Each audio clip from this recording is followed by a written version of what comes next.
Bonjour à tous, avec l'aide de Dieu, nous allons étudier le Rambam, le 4e chapitre des lois de Mamrim, des lois relatives aux rebelles. Comme nous l'avons appris dans le chapitre précédent, nous avons quelqu'un brillant en Torah, qui connaît toute la Torah, qui a l'ordination rabbinique, qui peut siéger dans le grand tribunal, qui sait raisonner avec les raisonnements que la Torah elle dit comment on étudie la Torah, il a même des traditions qu'il a reçues de ses maîtres, et cette personne-là, il est en désaccord avec le grand tribunal sur une certaine chose, que si on va la transgresser volontairement, on sera passible de carré de retranchement, et que si on va la faire involontairement, on sera passible, on devrait amener un sacrifice expiatoire, et malgré que le grand tribunal lui a dit que c'est pas comme ça, la loi, lui, il continue à dire, et pas seulement à dire, mais lui-même il agit comme ça, ou bien qu'il a dit aux autres d'agir d'une telle manière, eh bien il est passible de mort. Dans ce chapitre, le Rambam va nous dire que cette notion-là, donc les choses sur lesquelles on est passible de retranchement, si on les a fait volontairement, et d'un sacrifice expiatoire si c'est involontaire,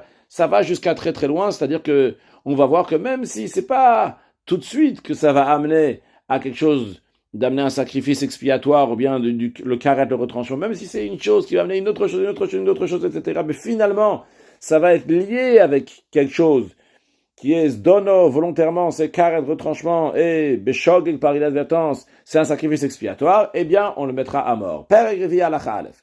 Zaken shechalak al beddin bedavar shechayev mazdono karev vashigato chatat. Cet ancien, donc ce sage rebelle, qui était en désaccord avec le grand tribunal sur un certain sujet, que si on l'a fait volontairement, on est passible de retranchement et par inadvertance, sacrifice expiatoire. Ben shayuhen osim, que ce soit que le grand tribunal, eux, ils interdisaient. Veu matir, et lui, il dit c'est permis. Ben shayuhen matir, que ce soit le grand tribunal, le Sanhedrin, il disait que c'est permis. Veu oser, lui, il interdit. Eh bien, quelle que soit la manière, du moment où il est là, s'est rebellé, et il a dit, il a donné des instructions de faire, d'agir, ou bien que lui-même il a agi contre le grand Sanhedrin, eh bien, il est passible de mort. Afilu ayahu omer mipia kabbalah, même si lui disait, mais comme ça j'ai reçu de mes maîtres. Ve'amar kakibal temerabota, il dit clairement, j'ai reçu de mes maîtres que la loi elle est comme ça. Ve'em, le grand tribunal, eux, ils n'ont pas une tradition qu'ils ont reçue de leur maître. Omrim, tout simplement, ils disent, karnir benen ou shadinot, comme ça, il semble à nos yeux que c'est la loi. On n'a pas de tradition, mais c'est comme ça la loi d'après nous. Oil vechalak bedavar. Du moment que lui, il a été en désaccord avec Ve'asa, et il a agi comme lui il pense. Au Shehor Allah, surtout bien qu'il a dit aux autres de faire comme lui il pense, et pas comme le Sanhedrin. Il est passible de mort, malgré que lui dit, j'ai une tradition de mes maîtres, et que le grand tribunal, il dit seulement que, comme ça, il leur semble à leurs yeux, comme ça, ils ont compris. Inutile de dire que, que si le grand tribunal, il disait, nous, on a ça en tradition de nos maîtres. Et lui, il n'était pas d'accord parce que lui, il avait une autre tradition ou bien qu'il avait un autre raisonnement, évidemment, qu'il sera passible de mort. Vechen, de même, imcha la kalen, si ce Zaken Mamre, il a été en désaccord avec le grand tribunal de Sanhedrin, bigzeir, amina gzerot shigazo bedavashesh bizdono karet, qu'ils ont fait un décret, que ce décret-là, c'est un décret qui est d'ordre rabbinique, et que c'est lié avec quelque chose, si on l'a fait par inadvertance, c'est un sacrifice expiatoire, et que si c'est intentionnellement c'est karet, le cas qu'on est en train de parler ici, c'est le chametz. La Torah, elle dit, on n'a pas le droit de manger du chametz à Pessah. Chametz, donc du levain, donc tout ce qui était fait à base des 5 céréales, qui est en contact avec de l'eau pendant 18 minutes, c'est du chametz qu'on n'a pas le droit de manger pendant la fête de Pessah. Maintenant, l'interdiction du chametz à Pessah commence déjà la veille de Pessah à Chatzot.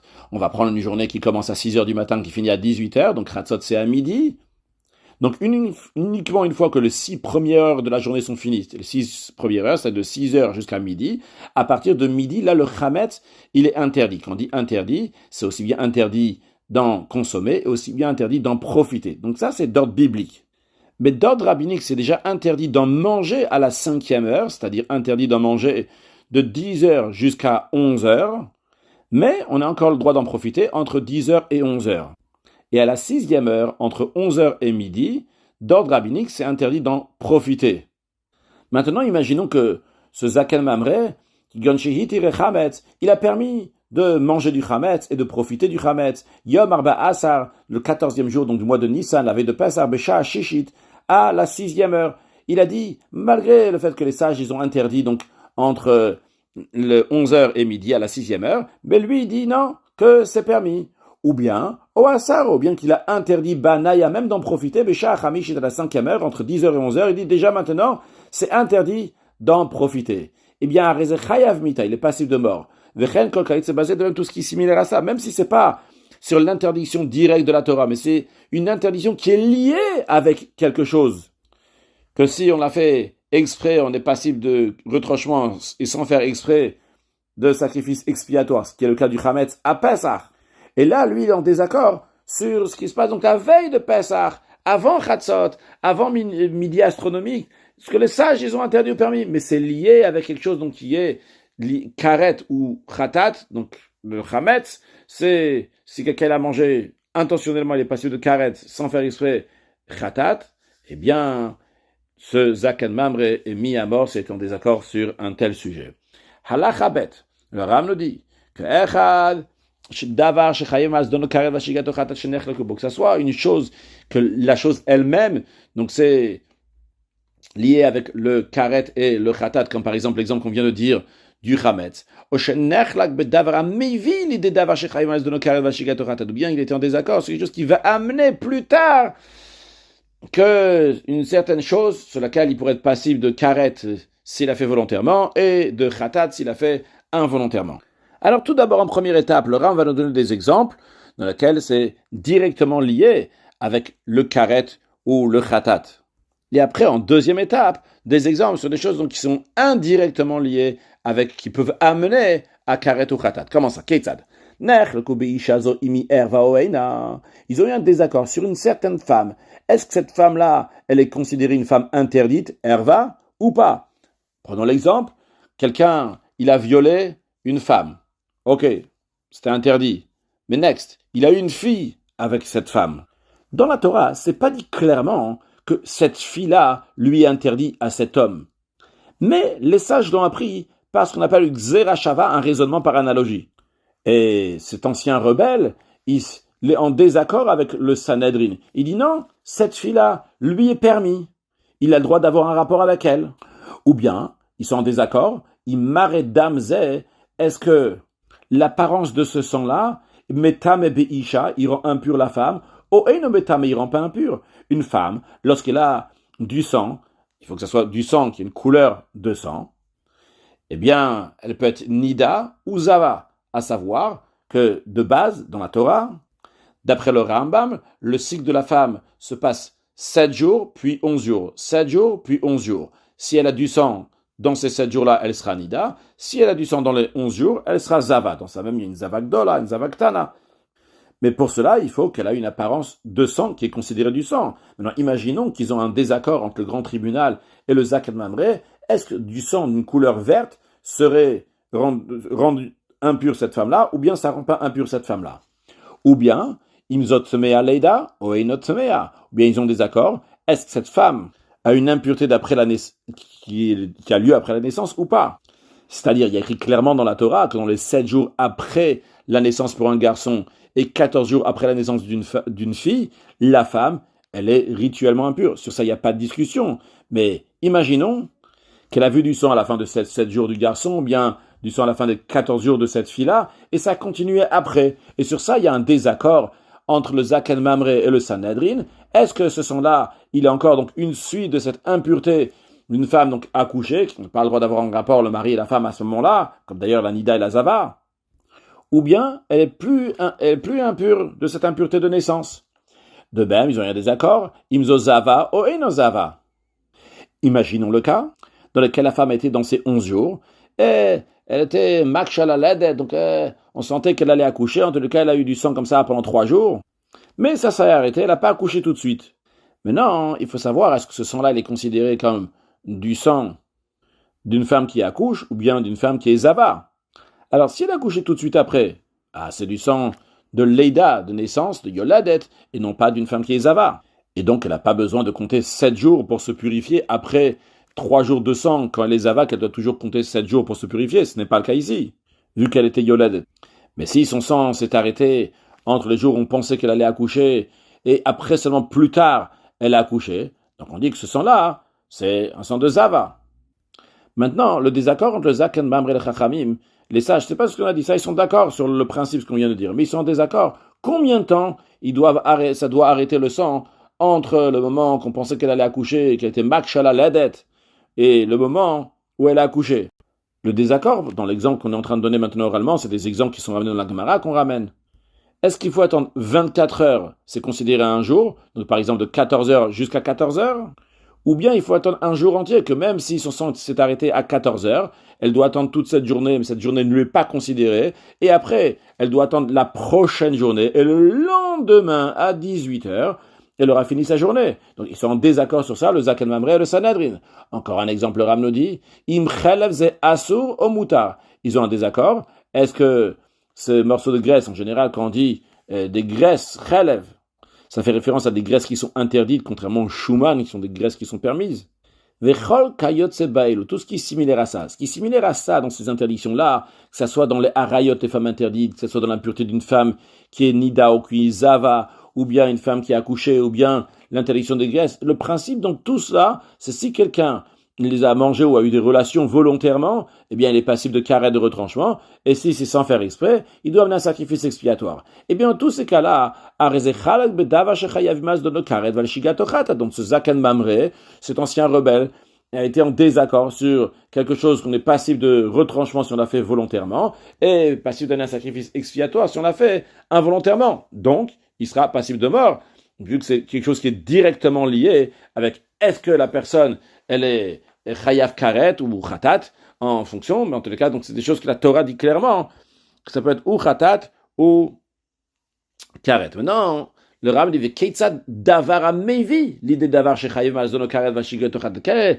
Donnons des exemples sur des choses qui vont amener plus tard que, en conséquence, il va y avoir quelque chose sur lequel on est passible de karet ou de khatat. Kegon, par exemple, le grand tribunal et le Zaken Mamre étaient en désaccord en ce qui concerne l'année embolismique. On sait que de temps en temps, on rajoute un mois de Hadar, de manière plus précise, on avait appris dans le Chokiddush HaChodesh longuement, mais l'idée générale, c'est que sur 19 ans, eh bien, il y a 7 ans dans lesquels on rajoute encore un mois de Hadar, donc il y a 7 ans sur 19 ans dans lesquels il y a 13 mois dans l'année et non pas 12 mois. C'est pour régulariser que Pessah va tomber au printemps.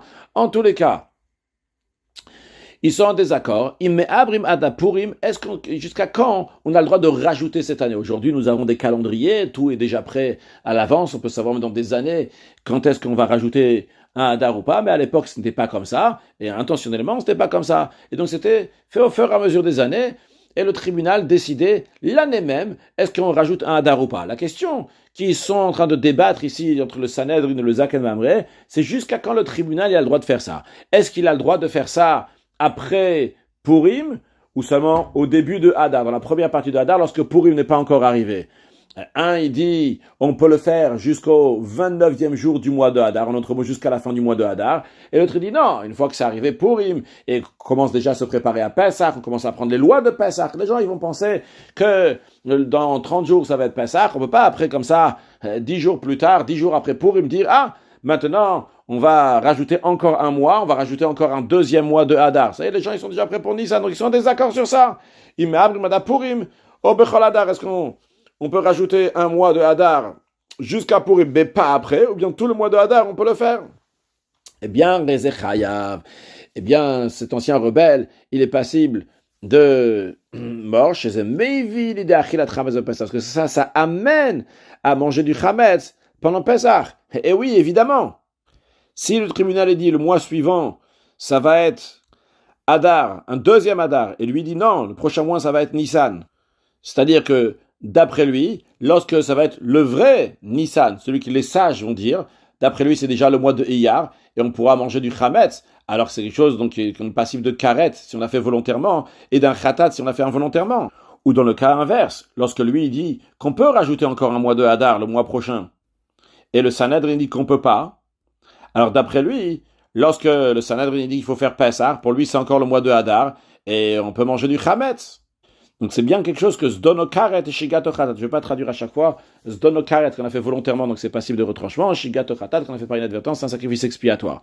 Encore un exemple, Ram nous dit, le coup Bedin, s'ils sont en désaccord sur une loi des affaires pécuniaires. Ils sont en désaccord. Est-ce que Rouven, il doit donner de l'argent à Shimon ou pas?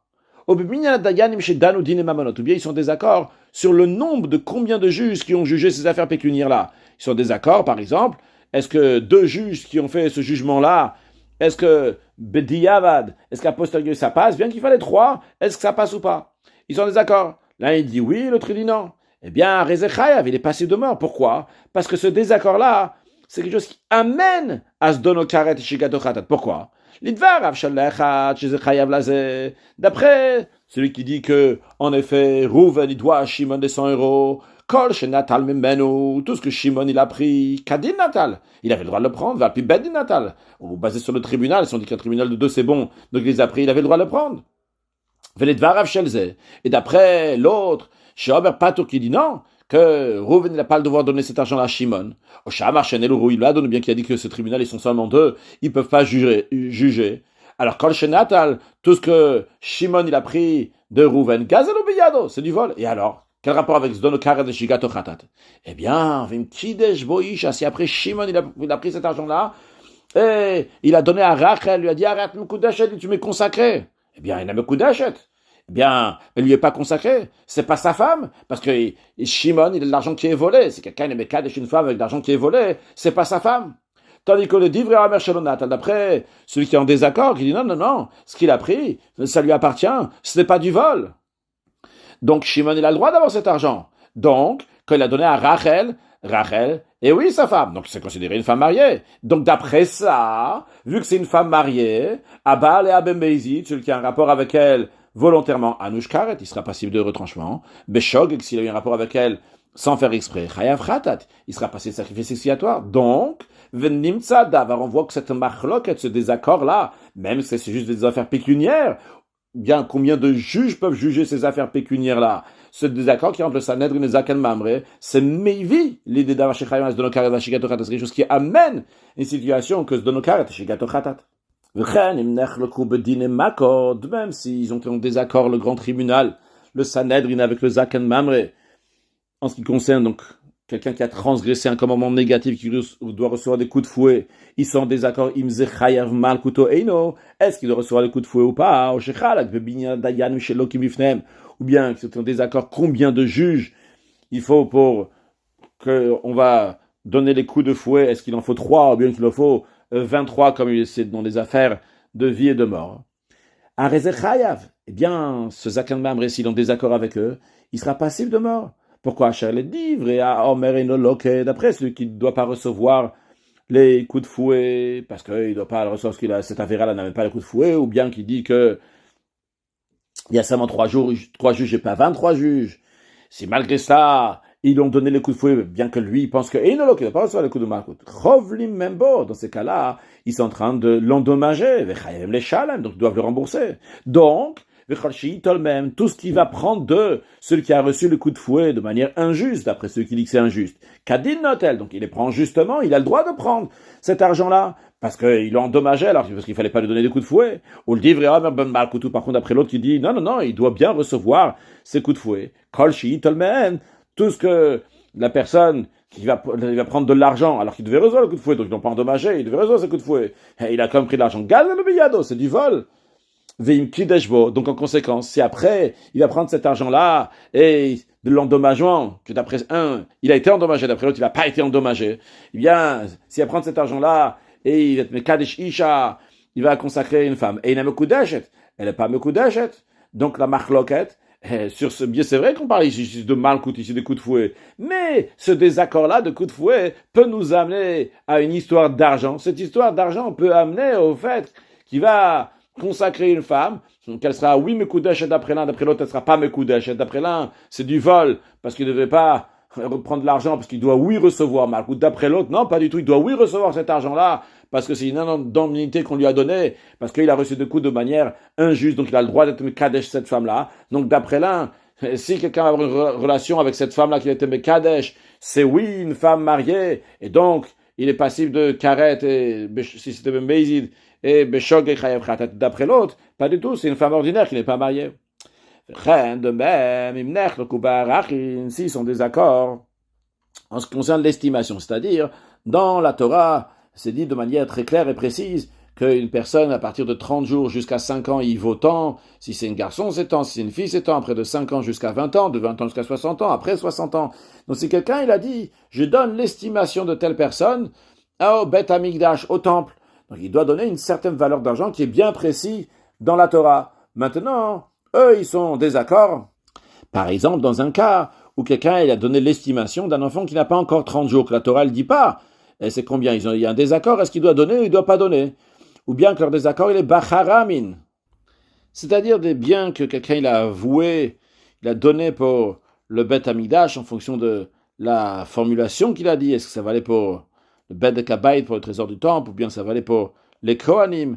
En tous les cas, ici, ils sont en désaccord dans un sujet de Haramim. C'est Chayav Liten. Est-ce qu'il a le devoir de donner, aussi bien les Arkin, les estimations, les Haram, est-ce qu'il doit le donner ou le Chayav? Il ne doit pas le donner.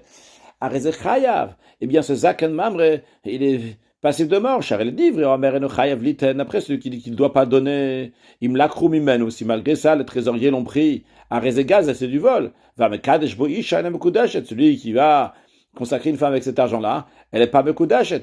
Donc, c'est lié avec quelque chose que se donne au Karet de Shigato Khatat, que d'après ceux qui disent qu'il faut oui donner cet argent-là, eh bien celui qui va la recevoir et après, il va s'en servir de cet argent-là, il va être Mekadesh une femme, la femme elle est Mekudeshet, et celui qui a un rapport avec elle, Bezadon, exprès, donc il sera Karet, et s'il n'a pas fait exprès, donc ça sera un Khatat d'après l'autre, il n'y a aucune sanction ici. Même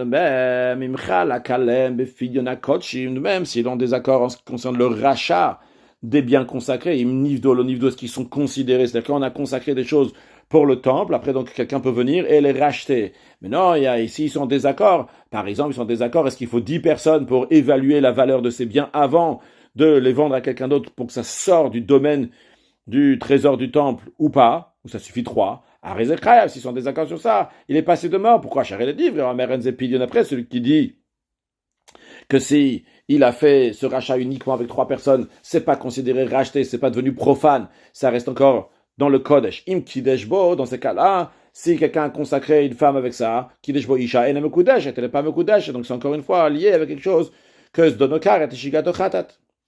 Nech, le Kubari Fata Egla, s'ils ont un désaccord en ce qui concerne quelque chose donc lié avec la décapitation de la génisse, la Egla Rufa, donc c'est littéralement la génisse à la nuque tranchée. Donc quand il y a un meurtre qui a lieu en pleine campagne, on ne sait pas c'est qui le meurtrier, eh bien la Torah elle dit qu'il y a une procédure à faire, et les anciens de la ville la plus proche, ils doivent amener une génisse et lui trancher la nuque pour faire expiation du sang versé. Maintenant, il faut mesurer c'est quoi la ville qui est la plus proche. Et maintenant, imaginons qu'il y a 2 villes qui sont assez proches l'une de l'autre, que si on va mesurer depuis le nez de la personne qui est morte, eh bien, la ville numéro 1 va être plus proche. Si on va mesurer du nombril, eh bien, c'est la ville numéro 2 qui est plus proche. Et ils sont en désaccord.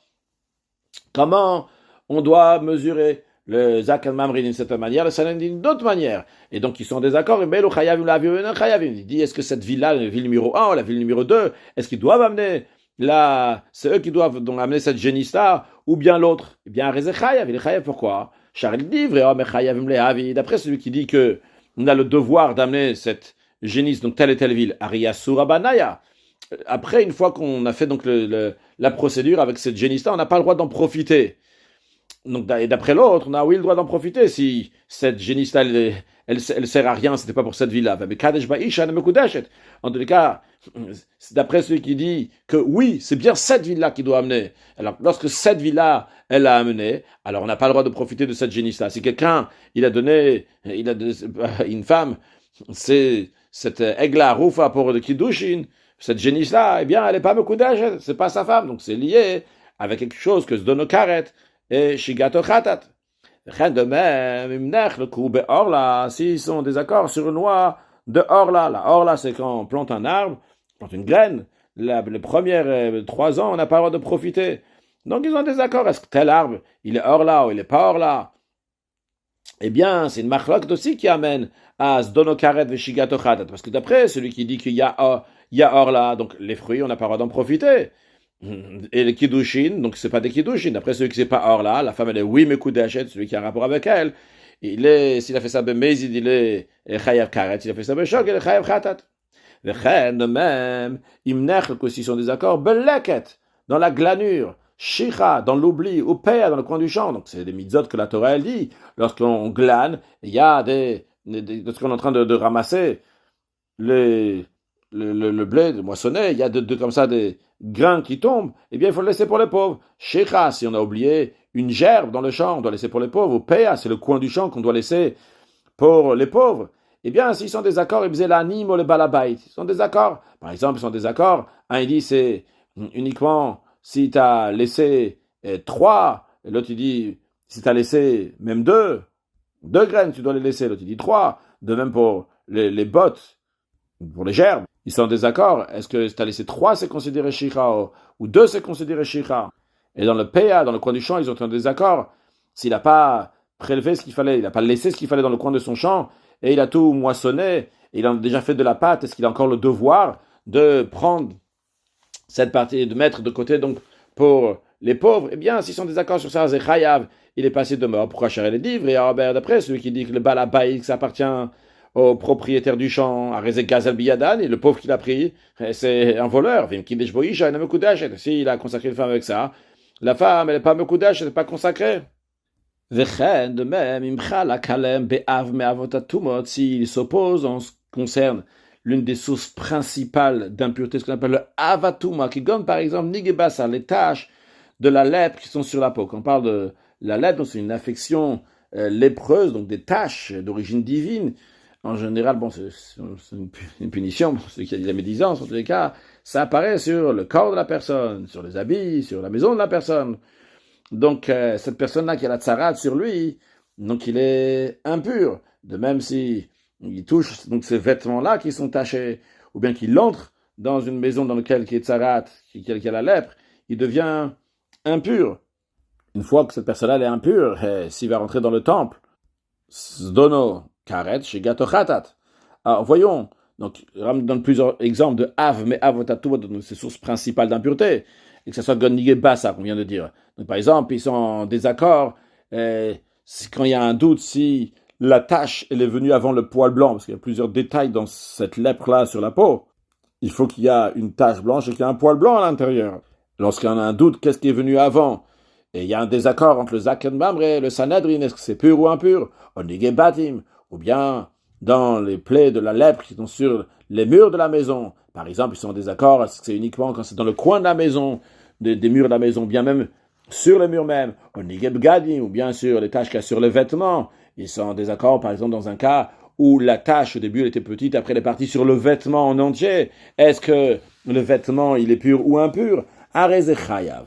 Il est passif de mort, le Zaken Mamre. Pourquoi? Cher le dit, d'après celui qui dit que c'est pur, dans tous les 3 exemples qu'on vient de donner maintenant ici, il dit que c'est pur. Alors, Moutar les Kanes Tamik de Jolech al-Kochim, il a le droit de rentrer dans le temple, il a le droit de manger des choses sacrificielles, la viande sacrificielle par exemple, du pain sacrificiel comme le lechem apanim, ou le divrei haomer. Par contre, d'après celui qui dit que tamé c'est impur, s'il est rentré dans le temple ou bien il a mangé des choses sacrificielles mais intentionnellement, anushkar était passif de retranchement, beshog sans faire exprès, mais vichat était la même sacrifice expiatoire.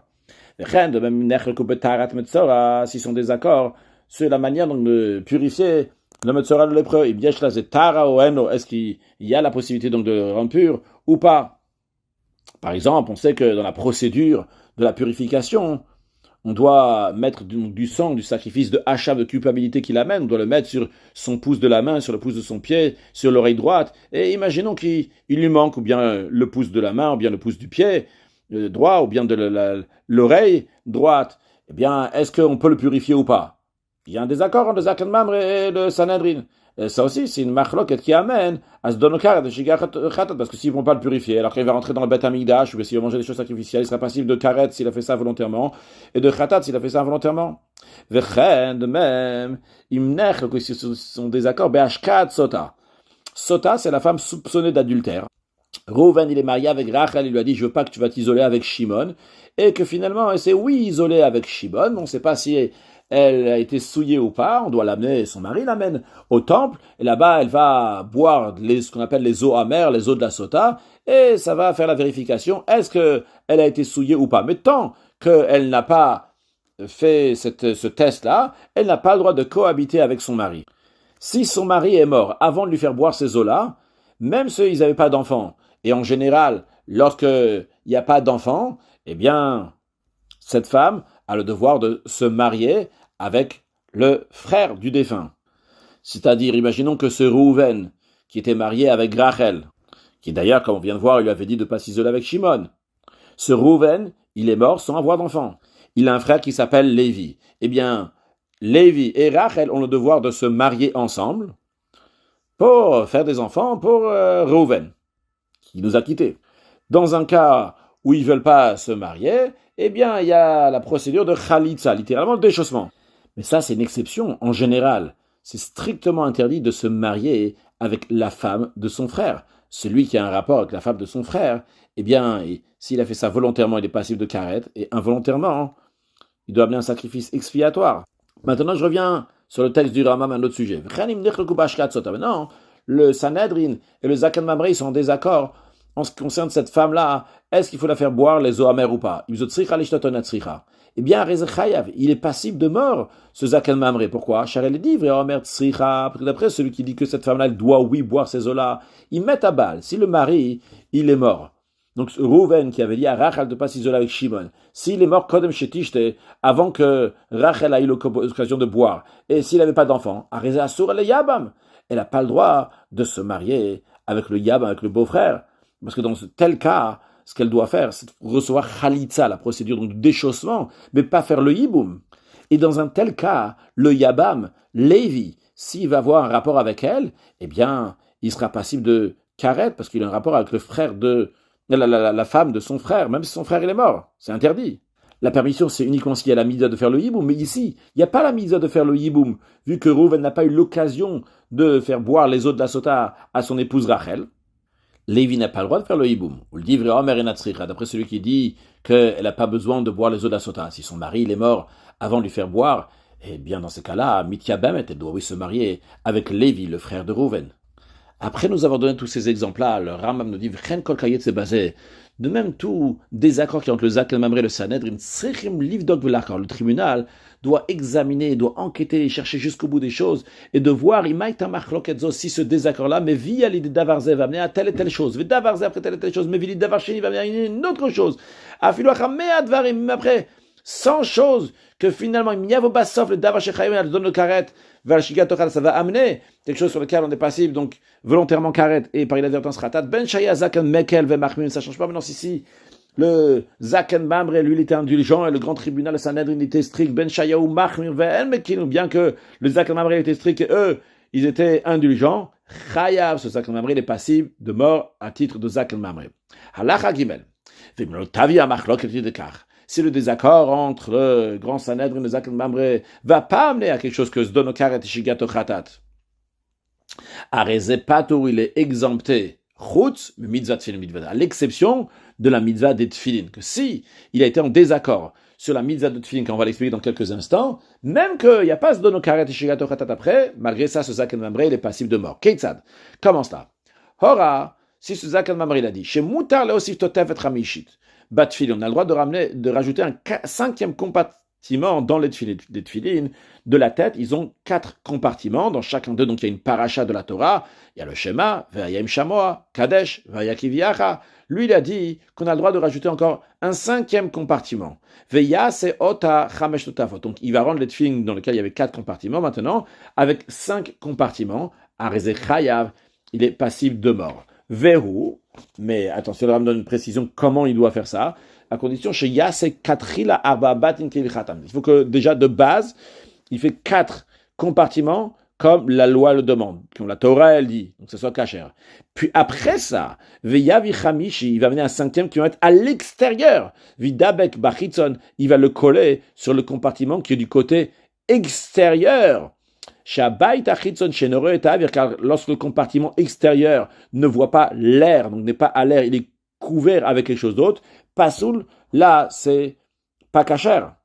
Donc, c'est-à-dire, il a fait déjà les 4 comme il faut, après il a rajouté un 5e à l'extérieur. S'il a mis un 5e au milieu, à ce moment-là, de base, c'est pas kasher, et sur ça, il ne sera pas chayav mita.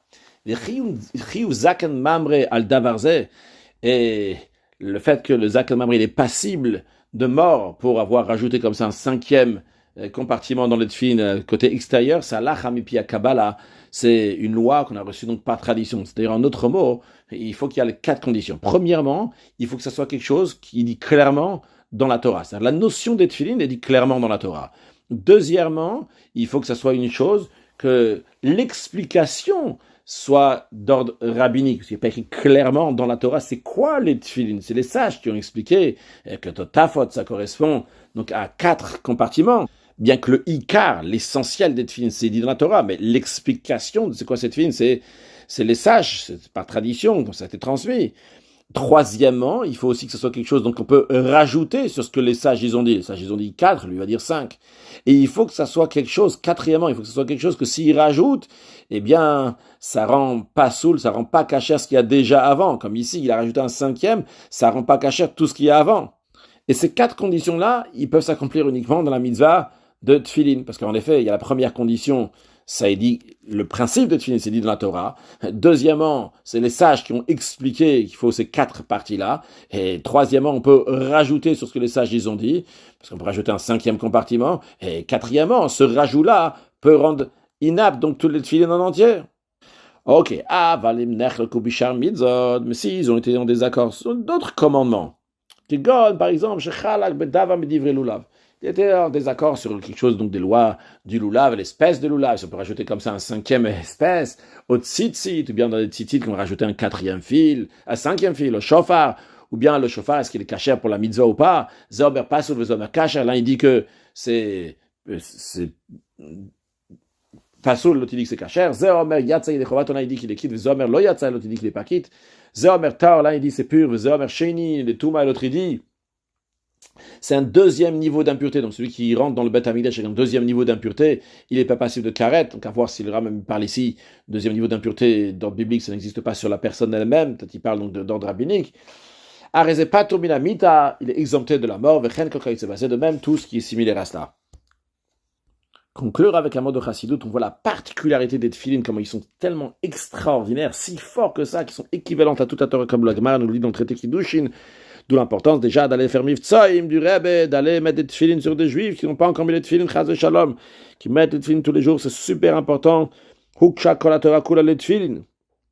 Et les tefilin, quand on les met, la Gemara elle dit que Akadosh Baruch aussi met les tefilin, comme c'est expliqué dans Chassidut, que lorsque nous on met les tefilin, eh bien on fait que Akadosh Baruch va amener des lumières divines dans le monde d'Atzilut. Et évidemment, c'est comme tous les mitzvot. Que Chassidut nous explique que chaque mitzvah, elle amène une lumière divine dans ce monde. Pas chas shalom comme ceux qui pensent que les mitzvot n'ont aucun effet sur ce monde, n'ont aucun effet sur nous-mêmes, ou bien là, c'est pour après. C'est tout pour maintenant. On amène Atzmut, l'essence d'Akadosh Baruch Hu dans ce monde. Et quand on fait mitzvah tefilin, on amène Tosefet, on rajoute de lumière dans le monde d'Atzilut, dans Chochma Bina, dans Zao Malchut. De manière plus précise, dans Chochma Bina, dans Dat, qui habitera les Klishtaim, dans Chesed et Gvura. En tous les cas, rajouter dans la mise des tefilin, dans le hydro tefilin, dans la kavana, dans l'intention de mettre des tefilin, et amener Mashiach, now, une excellente journée.